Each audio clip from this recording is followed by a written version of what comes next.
Hello and welcome to a new video. Today we're going to take a look at a really interesting team here. I kind of wanted to try out the Galvantula again in the Ultra League meta, especially because the Tactical just made a video while I release this about a team that is pretty weak to Galvantula with Registeel, Talonflame and the Tapu Fini. I kind of thought I should try this Pokemon out again, and I think that's definitely a good choice right now. The Galvantula right now has like so much play in the current meta. Like there's not a lot of Pokemon that are really hard-worded.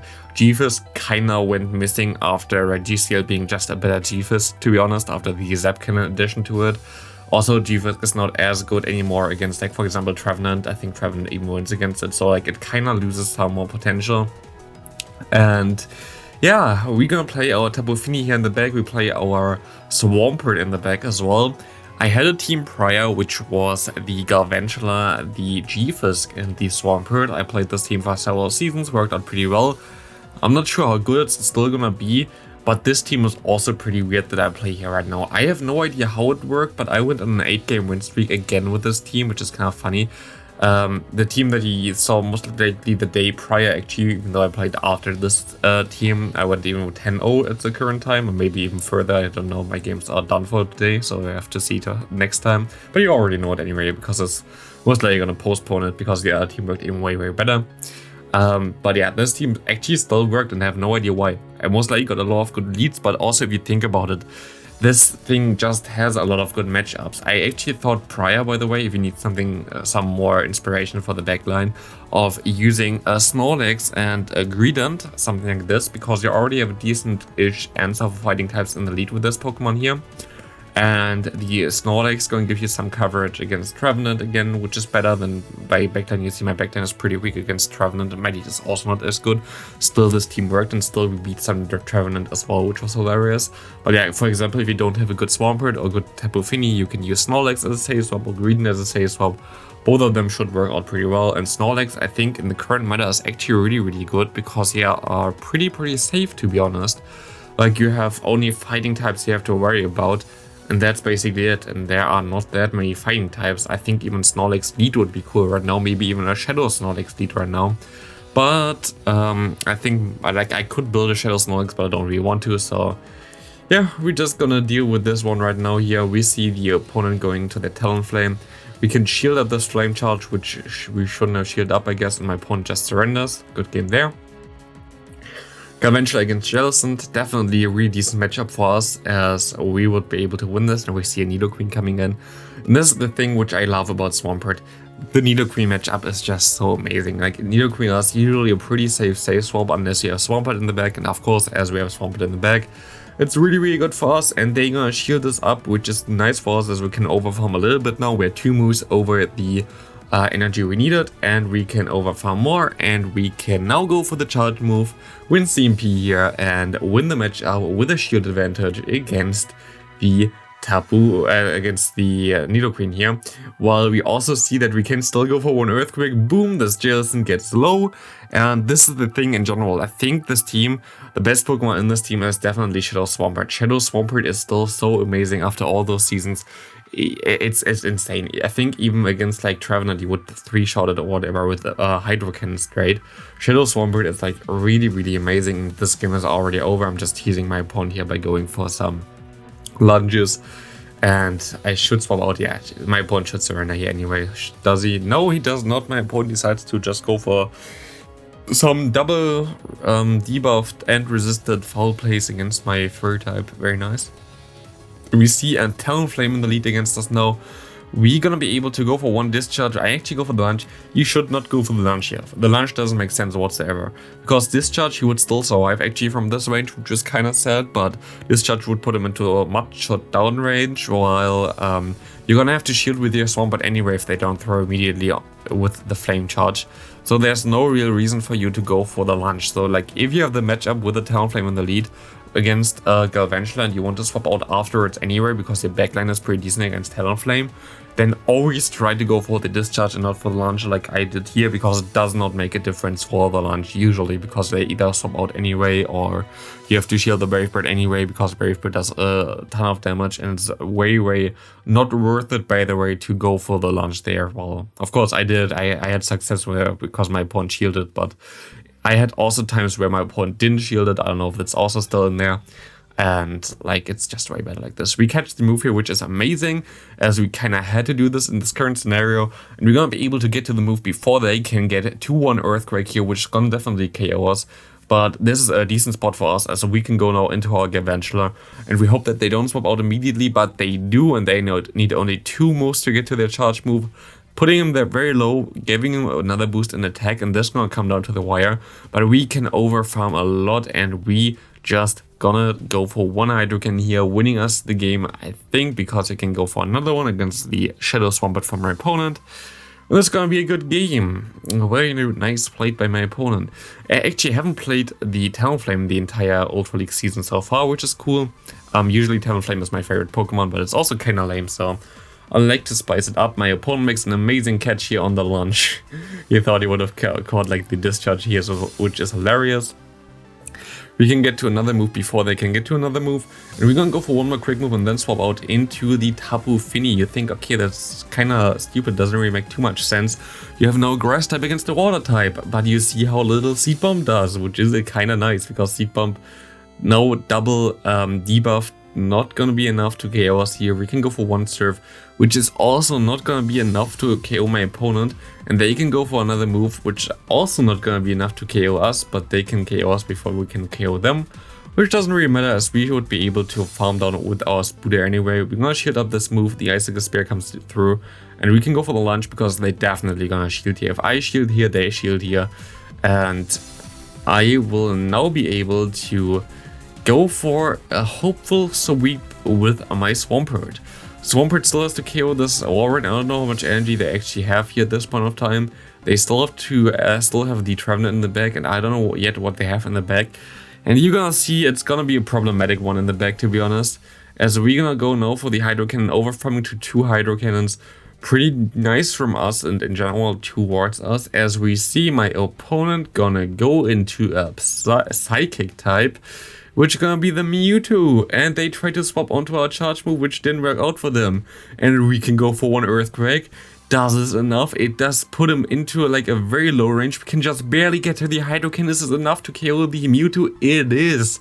And I have no idea how we still won the game there. This was kinda insane. We were like already really low on the health from my opponent. We had to deny the charge move, the quick move there as well, otherwise we wouldn't have been able to win this game. Good game there to my opponent. Catching a move against the middle. Very nice there from us with our Swampert. And I was like, okay, I want to go for the Earthquake here.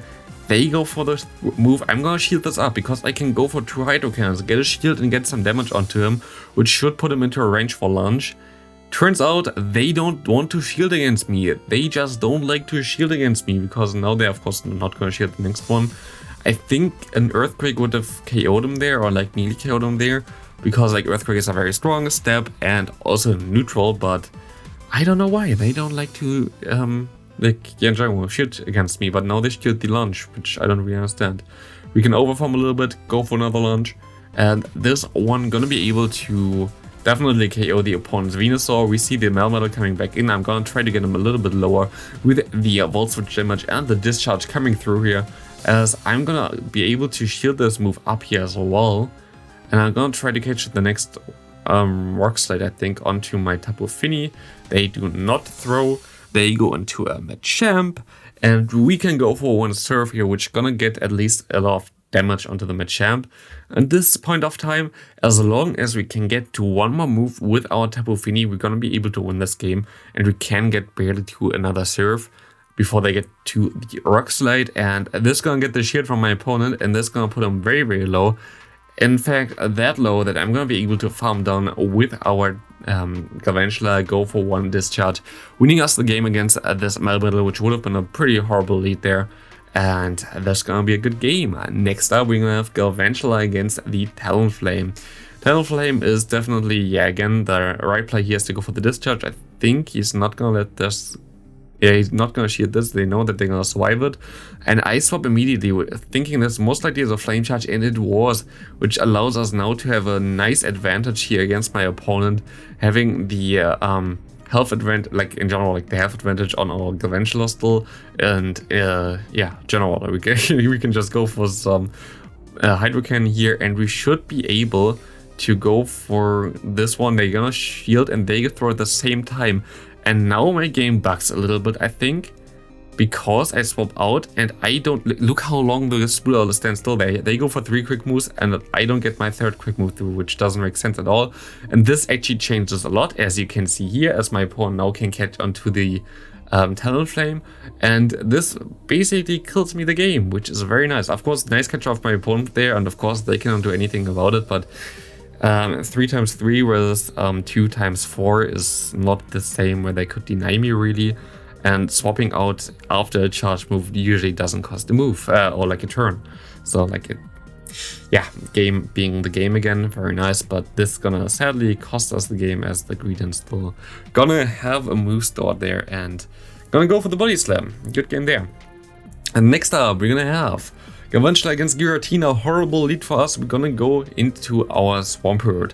They have the Dragon Breath here, which is kind of unusual. Most people are on the Shadow Claw, I think, and we're gonna be able now to go for 1 Hydro Cannon bait here, and this Hydro Cannon bait gonna get us actually the shield from the opponent. We can still go for 1 Earthquake. Let's see if my opponent's still gonna shield this up. They do, and we're gonna have now a double shield advantage here. Not a switch advantage, but a double shield advantage. No more Swampert, but we can now wait out the clock, go into the Tapu Fini, and we should be good to go. They go into a Talonflame. We will not risk anything here. They most likely going to go for 1 Brave Bird here. And now we can just farm up extra. Like the Surf wouldn't have KO'd before the Brave Bird, so we can just farm up all the way. We can't farm all the way down sadly, but we can still farm up a lot of energy. And we see my opponent gonna have a Registeel in the back, as far as I remember, if I remember correctly. Yep, they do. And I can go 1 Surf here, and the Surf gonna still do some nice damage. Like it's kind of a tough position here right now, because of course our Galvantula are gonna be completely hardwalled by the Giratina. This is the problem of Galvantula. But you're gonna see here, I'm gonna be able to perfectly catch from my opponent. And it's actually a Focus Blast, which I didn't understand. Like, I guess they wanted to save some energy, but this is way too risky and way not worth it. Don't go for the Focus Blast in this situation, go for the Zap Cannon, please. Also, we're gonna be able to go for 1 lunge, and what we can do now is we go straight into the Tapu Fini and we can farm up 100 energy here, as they have nothing really to hit us with. They just gonna go for the Dragon Claw anyway, for whatever reason, and we're gonna be able to go for 100 energy here, which gonna be amazing for the end game against the Registeel, especially as my opponent gives me a favor here and just swaps into the Registeel while I still have 2 moves stored, which gonna allow me to go for 2 Surfs, and those Surfs are of course enough to KO my opponent there. Good game there. We see the Giratina coming back in and they just decide to surrender, like there was nothing they can do anymore. This opponent had a lot of spice. Like, congrats to my opponent there, but for the spice that they're gonna run, you're gonna see like more spice in the back. They has a very cool spicy Pokemon in the back. Very nice team. Like, honestly, a very nice team. Sadly, it completely hardwalls me. There was nothing I could do in this kind of scenario. But I also show this here real quick. We have a nice Shadow Gyarados against us. They can still get to a move against the Galvantula. Our lead was the worst possible. Our Seiso was the worst possible. Gyarados, of course, the best answer. And we see a Virizion coming into our next water type.